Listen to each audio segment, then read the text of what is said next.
Mega డిఎస్సీపై YCP చేస్తున్న అసత్య ఆరోపణలు అర్ధరహితమని, పారదర్శకంగా ఉద్యోగాలు పొందిన ఉద్యోగులను అవమానించేలా చేస్తున్న రాజకీయాలను వైసీపీ మానుకోవాలని విజయనగరం పార్టీ కార్యాలయంలో నిర్వహించిన పత్రికా సమావేశంలో పార్లమెంటు పార్టీ అధ్యక్షులు డీసీసీబీ చైర్మన్ శ్రీ కిమిడి నాగార్జున అన్నారు. అదేవిధంగా ఎర్ర బస్సు కూడా రాని చోట ఎయిర్ బస్ ఎందుకు అని ఈ విమానాశ్రయాన్ని వ్యతిరేకించిన వైఎస్ జగన్ నేడు భోగాపురంలో నిర్మించిన అల్లూరు సీతారామరాజు అంతర్జాతీయ విమానాశ్రయంపై చేస్తున్న వ్యాఖ్యలు హాస్యాస్పదంగా ఉన్నాయని అన్నారు.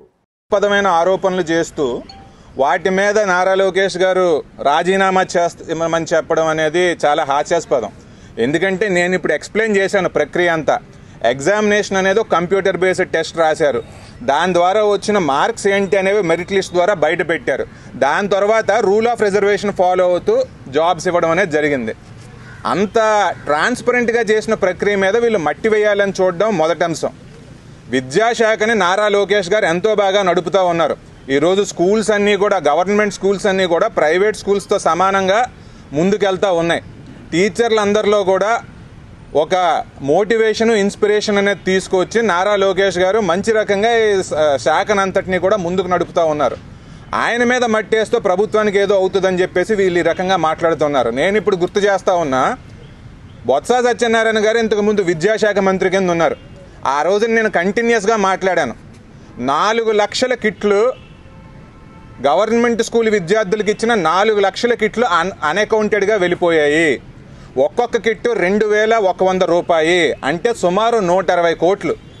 ఆ కిట్స్ అన్నీ ఎక్కడున్నాయని చెప్పి ఆ రోజున మేము అడగడం అనేది జరిగింది.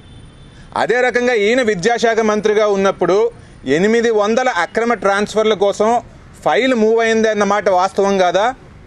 ఒక్కొక్క ట్రాన్స్ఫర్ కోసం 5 నుంచి 7 లక్షలు తీసుకున్నారు అన్నమాట కూడా వాస్తవం కాదా? విద్యాశాఖ ఆ రోజున ఆ రకంగా ఉండేది. ఈ రోజు నారా లోకేష్ గారు దాన్ని అంతటినీ కూడా క్లీన్ చేస్తున్నారు. ట్రాన్స్పరెంట్గా జరిగింది. మార్క్ లిస్ట్ బయట పెట్టామని చెప్పిన తర్వాత సిబిఐకి పని అనేది ఉంటుంది కదా, వాళ్ళు ఇలాంటి ఇష్యూస్లోకి వస్తారా? ఇందులో ఎక్కడా కూడా ఒక్క అభ్యర్థి అయినా వచ్చి ముందుకు వచ్చి ఎక్కడో జరిగిందని చెప్పి మాట్లాడట్లేదు. వీళ్ళ హయాంలో, వైకాపా పార్టీ హయాంలో గ్రూప్ 1 కోసం తీసిన ఎగ్జామ్స్లో మాత్రం అయ్యాయని చెప్పేసి అభ్యర్థులే ఈ రోజున కోర్టులో కేసులు వేసిన పరిస్థితి.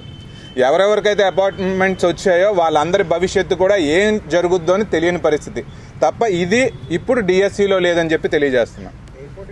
మోహన్ రెడ్డి గారు చెప్పేవన్నీ కూడా అవాస్తవం అండి. ఎందుకంటే ఇంకొకసారి అది మళ్ళీ రిపీట్ చేయాలంటే 2014లో భోగాపురంలో ఎయిర్పోర్ట్ చేద్దామని చెప్పేసి ఫస్ట్ ఐడియా అనేది వచ్చిన తర్వాత 2015లో ఎన్విరాన్మెంటల్ క్లియరెన్సెస్ కోసం అన్ని రకాలుగా కూడా అప్లై చేసిన తెలుగుదేశం పార్టీ ప్రభుత్వం.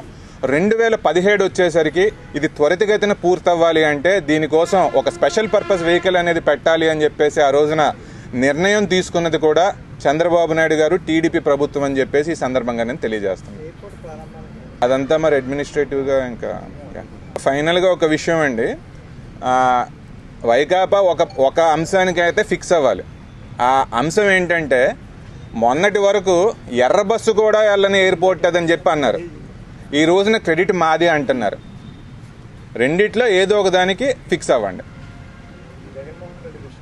అదేనండి, ఇంకా వారి మాజీ మంత్రి ఆయన జైల్లో ఉన్నారని చెప్పి పరామర్శకు ఆయన వెళ్తున్నారు. మరి ఆ అంశం మీద ఫర్దర్గా నేనైతే మాట్లాడను. ఎందుకంటే